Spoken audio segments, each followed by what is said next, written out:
माशूक, माशूक दरवाजा खोलो माशूक प्लीज, मैं सब कुछ छोड़ के आई हूँ तुम्हारे खातिर माशूक। फौजिया, तुम यहाँ अचानक? खैर तो है? क्यों घबराई हुई हो? मैं सब कुछ छोड़ के आई हूँ माशूक तुम्हारे खातिर। मैंने अपने बहन भाई माँ बाप सब मैंने छोड़ दिए माशूक। फौजिया पागल मत बनो, मोहब्बत में मतलब क्या तुम अपने माँ बाप को जो है ना उनकी जो है इज्जत तुम ऐसे ही दुनिया के आगे रसवा करके तुम मेरे प्यार में आ जाओगी? अब ऐसा तो नहीं करो, मैं अब कहाँ जाऊंगी माशूक, चलो मेरे साथ कोर्ट में निकाह करो। पागल मत बनो, आ जाओ घर में तुम्हें समझाता हूँ, आ जाओ। फौजिया तुम बहुत बड़ी गलती करके आई हो, कम से कम मुझे फोन तो करते। ये इतना बड़ा कदम आपने कैसे उठाया है पागल?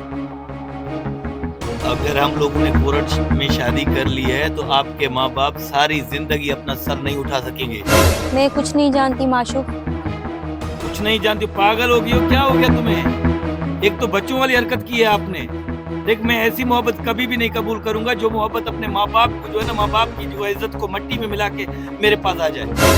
अब मैं कहाँ जाऊंगी? अब कहीं भी नहीं जाओ, आपके अम्मी अब्बू को मैं खुद संभालूंगा, खुद समझाऊंगा उनको। अगर उन्होंने मुझसे लड़ाई भी कर ली मैं बर्दाश्त करूंगा। आप घर जाओ, सुकून से रहो, मैं तुम्हारे साथ इज्जत के साथ तुम्हें अपने घर लेके आऊंगा।